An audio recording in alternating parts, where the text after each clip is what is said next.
Le roman de Kone Amadou, Les frasques de Binto, nous révèle la naissance d'un jeune écrivain d'une rare maturité.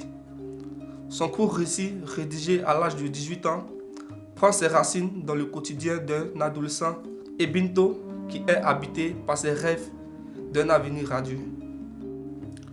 Collégien doué, Binto, au de ses 18 ans, et menant une vie simple, joyeuse et pleine d'espoir. Travaille dur pour réussir une belle carrière professionnelle.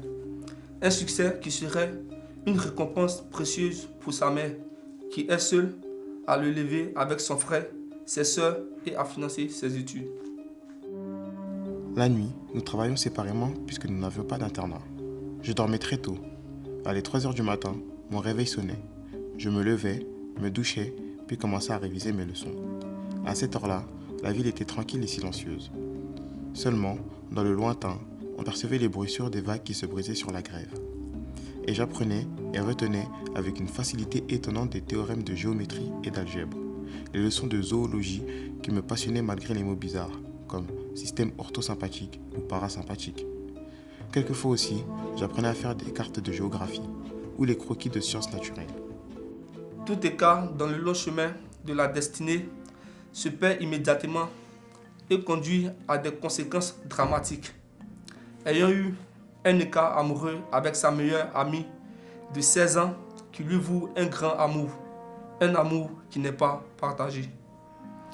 Et Binto doit prendre ses responsabilités lorsque sa compagne d'une nuit lui annonce qu'elle est enceinte.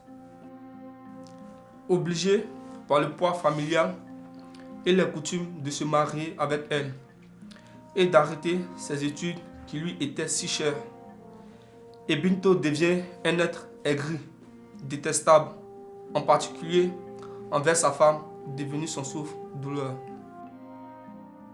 Le coup que la lettre de Monique m'assénait était trop fort. Il m'étourdissait. Je n'arrivais pas à comprendre comment les événements pouvaient se précipiter ainsi. Quelle attitude adopter vis-à-vis de Monique? J'ai commencé à avoir une certitude. Je n'aimais pas Monique, en tout cas, pas d'amour.